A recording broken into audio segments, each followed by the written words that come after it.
20,000 வருடங்களுக்கு முன்னாடி குமரிக்கண்டம் கடலில் மூழ்கியதா ஆய்வாளர்கள் சொல்கிறாங்க.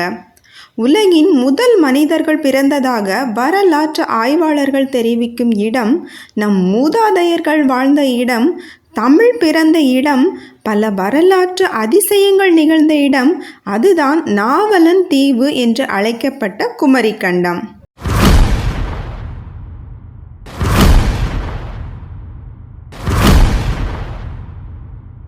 தனித்தனி நாடுகளாக உள்ள ஆஸ்திரேலியா, தென்னாப்பிரிக்கா, இலங்கை மற்றும் இன்றுள்ள சிறு சிறு தீவுகளை இணைத்தவாறு இருந்த ஒரு பிரம்மாண்டமான இடம்தான் குமரிக்கண்டம். நம் தமிழ் பெருமைகளையும் தமிழர்களின் அருமைகளையும் எடுத்து கூறும் புலவர்களின் பாடல்கள் என்றுமே பொய் உரைத்ததில்லை என்பதை தொல்லியல் அகழ்வாய்வுகள் தெளிவுபடுத்துகின்றன. வாழ்க எம் கோ மன்னவர் பெருந்தகை, ஊழிதோறு ஊழிதோறு உலகம் காக்க, அடியில் தன் அளவு அரசர்க்கு உணர்த்தி, வடிவேல் எறிந்த வான்பகை பொறாது, பஹ்ருளி ஆற்றுடன் பன்மலை அடுக்கத்து, குமரிக்கோடும் கடுங்கடல் கொள்ள, வடதிசை இமயமும் கங்கையும் கொண்டு, தென்திசை ஆண்ட தென்னவன் வாழி என்ற சிலப்பதிகார பாடலின் பொருள், காலம் காலமாக இவ்வுலகை காத்து வரும் மன்னா, தென் திசையில் நெடுந்தூரம் பரவி இருந்த பஹ்ருளி ஆறும் பல மலை அடுக்கு தொடரும் குமரி மலையும் கடல் கொண்டு போனதால் தெற்கே படையெடுக்க நிலமில்லாமல் வடதிசை சென்று கங்கை ஆற்றையும் இமயமலையையும் வென்று அரசாண்ட தென்னவன் பாண்டியன் வாழ்க என்பதாகும். கிபி 2ஆம் நூற்றாண்டில் எழுதப்பட்டதாக நம்பப்படும் இந்த சிலப்பதிகார பாடலின் வழியாக குமரி கண்டத்திற்கான ஆதாரமும் அப்போது அங்கே பாண்டியர்கள் ஆட்சி செய்து வந்ததும் தெளிவாக தெரிகிறது. குமரிக்கண்டம் அல்லது கடல் கொண்ட தென்னாடு என்ற புத்தகம் அப்பாத்துரை என்பவரால் எழுதப்பட்ட ஒரு வரலாற்று ஆராய்ச்சி புத்தகமாகும். லெமூரியா கண்டம் என்று அழைக்கப்பட்ட இந்த கண்டத்திற்கு குமரிக்கண்டம் என்று பெயரிட்டவரும் இவர்தான். மேலும் இது ஒரு தமிழ் கண்டம் என்பதையும் இவர் உறுதியாக கூறுகிறார்.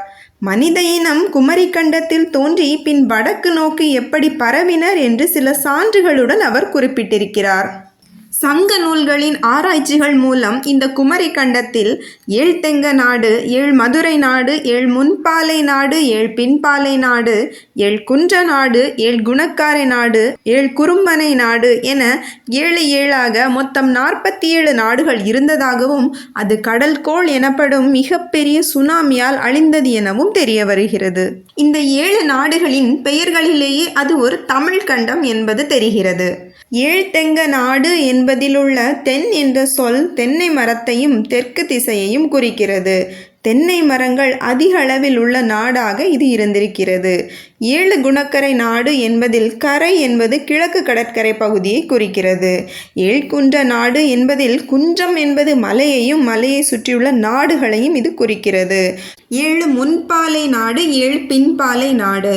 முல்லையும் குறிஞ்சியும் முறைமையில் திரிந்து நல்லியல்பு இழந்து நடுங்கு துயர் உறுத்து பாலை என்பதோர் படிவம் கொள்ளும் என்பது பாலையின் விளக்கமாகும். சூரியனின் கடகரேகை பயண காலத்தில் 7 நாடுகள் வறட்சி கண்டு அவை பின்பாலை எனவும், சூரியனின் மகர ரேகை பயண காலத்தில் 7 நாடுகள் வறட்சி கண்டு அவை முன்பாலை எனவும் அறியப்பட்டதாக கூறுகிறார்கள். சிலப்பதிகார தொடருக்கு அடியார்க்கு நல்லார் என்னும் உரையாசிரியர் கொடுக்கும் தெளிவான விளக்கத்தில், பஹ்ருளி என்னும் ஆற்றுக்கும் குமரி என்னும் ஆற்றுக்கும் இடையே இந்த 49 நாடும் காடும் நதியும் மலையும் கடல் கொண்டு போனதாக அவர் குறிப்பிடுகிறார்.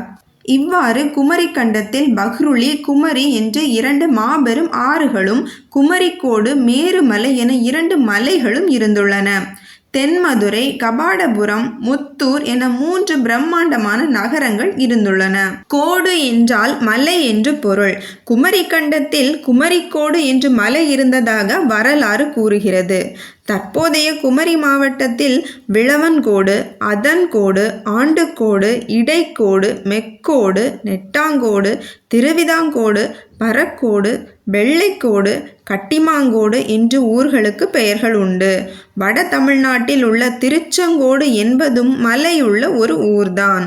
நக்கீரர் இறையனார் அகப்பொருள் என்ற நூலில் 3 தமிழ்ச் சங்கங்கள் 9990 வருடங்கள் தொடர்ந்து நடைபெற்றதாக கூறியுள்ளார். தமிழின் முதல் சங்கம் இந்த கடலடியில் உள்ள தென்மதுரையில் கிமு 4440 4449 புலவர்களுடன் 39 மன்னர்கள் வழிநடத்த நடத்தப்பட்டுள்ளது. இதில் பரிபாடல், முதுநாரை, முடுகுறுக்கு, களரிய விரை, பேரதிகாரம் ஆகிய நூல்களை இயற்றியுள்ளனர். இதில் இவை அனைத்துமே கடற்கோளில் அழிந்துவிட்டன என்றும் இந்நூல் கூறுகிறது. இரண்டாம் தமிழ்ச்சங்கம் கபாடபுரம் நகரத்தில் கிமு 3700 புலவர்களுடன் நடத்தப்பட்டுள்ளது. இதில் அகத்தியம், தொல்காப்பியம், பூதபுராணம், மாப்புராணம் ஆகிய நூல்கள் இயற்றப்பட்டன என்றும் இதில் தொல்காப்பியம் மட்டுமே நமக்கு கிடைத்துள்ளது எனவும் குறிப்பிடப்பட்டுள்ளது. மூன்றாம் தமிழ்ச்சங்கம் இன்றைய மதுரையில் கிமு 1850 449 புலவர்களுடன் நடத்தப்பட்டுள்ளது. இதில் அகநானூறு, புறநானூறு, நாலடியார், திருக்குறள் ஆகிய நூல்கள் இயற்றப்பட்டுள்ளன. சங்ககால நூல்களின்படி குமரியை ஆட்சி செய்தவர்கள் பாண்டிய மன்னர்கள். கிமு 205க்கும் கிமு 161க்கும் இடையில் இலங்கையை ஆட்சி புரிந்த மன்னர் காலத்தில் ஒரு பெரிய கடல்கோள் நிகழ்ந்ததாக இலங்கையின் பௌத்த வரலாற்று நூல் குறிப்பிடுகின்றது. அதில் இலங்கையின் மிக அண்மையில் இருந்த பாண்டிய நாட்டின் ஒரு பகுதி அழிந்தது என குறிப்பிடப்பட்டிருக்கிறது. கடல்கோள் குறித்து இலங்கையின் பௌத்த வரலாறான மகாவம்சத்திலும் குறிப்பிடப்பட்டுள்ளது. 10,000 வருடங்களுக்கு முன்பு 3 விதமான கடல்கோள்கள் ஏற்பட்டுள்ளதாக நாசா கூறியுள்ளது. 14,000 வருடங்களுக்கு முன்பு ஒரு முறையும், 11,000 வருடங்களுக்கு முன்பு ஒரு முறையும், 7,000 வருடங்களுக்கு முன்பு ஒரு முறையும் என 3 முறை ஏற்பட்டிருக்கிறது. இந்த 3 விதமான கடல்கோள்களில் பல விதமான நிலப்பரப்புகள் கடலில் மூழ்கியிருக்கின்றன. அவற்றில் முக்கியமானதுதான் குமரி கண்டம். 120 மீட்டர் உயர அலைகள் ஏற்பட்டுள்ளன. இதனால் கடல் நீரின் அளவு 120 மீட்டருக்கும் அதிகமாக வந்திருக்கலாம் என நாசா கூறியுள்ளது. இந்திய பெருங்கடலின் சராசரியான ஆழம் 4 கிலோமீட்டர் மட்டும்தான். பல இடங்களில் 2 கிலோமீட்டர் தூரத்தில் தரை தட்டிவிடும் என்று சொல்கிறார்கள். கன்னியாகுமரியில் இருந்து 300 கிலோமீட்டர் ரேடியஸ் தொலைவில் கடல் எவ்வளவு ஆழம் அப்படின்னா வெறும் 1/2 கிலோமீட்டர் மட்டும்தான். 500 மீட்டர் மட்டும்தான் ஆழம். அதற்கு கீழே நிலப்பரப்பு அப்படிங்கிறது தான் சேட்டலைட் இமேஜாக இருக்குது. 3 முறைகளில் ஒரு முறை 500 மீட்டருக்கு மேலே அலைகள் எழுந்திருக்கின்றன. கடல் நீரின் மட்டம் உயர்ந்திருக்கிறது. 1/2 கிலோமீட்டர் கடல் மட்டம் என்னைக்காவது குறைஞ்சது அப்படின்னா அன்னைக்கு நம்ம கண்களுக்கு தெரிய வரும் இந்த அழகான குமரிக்கண்டம். இந்த வீடியோ உங்களுக்கு பிடிச்சிருந்தனா லைக் பண்ணுங்கள், ஷேர் பண்ணுங்கள், சப்ஸ்கிரைப் பண்ணுங்கள் அண்ட் மறக்காமல் இதை பற்றின உங்களோட கருத்துக்களை கமெண்ட்டில் சொல்லுங்கள்.